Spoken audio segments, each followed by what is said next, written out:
Assalamualaikum warahmatullahi wabarakatuh. Jumpa lagi dengan saya Muhammad Nuais Anwari. Dimana di sini saya ingin menjelaskan tentang pengukuran dan evaluasi kinerja.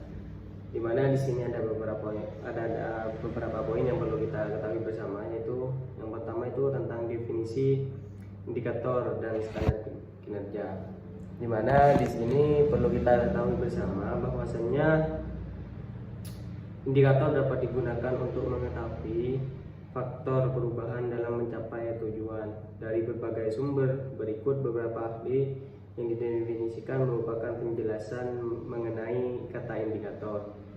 Dimana yang pertama itu Departemen Kesehatan Pendidikan, indikator adalah statistik dan hal normatif yang jadi perhatian bagi kita dalam membuat penilaian tegas. Yang kedua itu World Health Organization, indikator merupakan variabel yang membantu kita dalam mengukur perubahan-perubahan yang terjadi baik secara langsung maupun tidak langsung.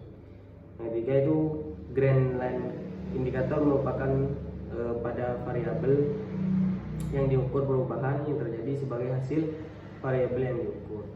Nah, mungkin yang ke poin B itu merupakan syarat dan indikator hasil kerja. Yang pertama itu spesifik dan jelas untuk menghindari kesalahan interpretasi. Yang kedua itu dapat diukur secara objektif baik secara kualitatif maupun kuantitatif.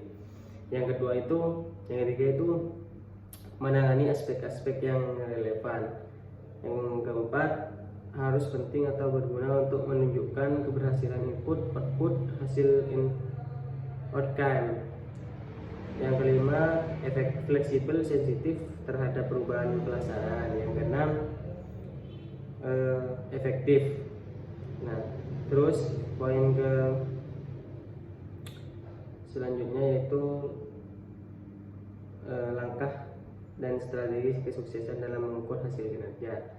Yang pertama itu menetapkan tujuan dan sasaran strategis perusahaan. Yang kedua itu menentukan metrik yang andal. Yang ketiga melakukan pengukuran secara rutin.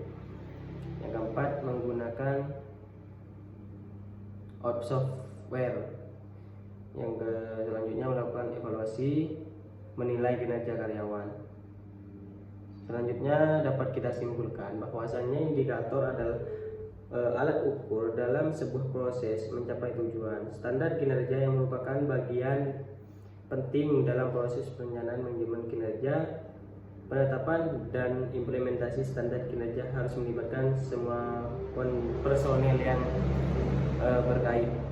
Syarat-syarat yang harus dipenuhi dalam pengukuran kinerja yaitu spesifik, jelas, dapat diukur secara langsung, menangani aspek-aspek, harus penting atau berguna untuk menunjukkan keberhasilan. Mungkin itu yang dapat saya sampaikan. Kurang dan lebihnya mohon maaf. Wassalamualaikum warahmatullahi wabarakatuh.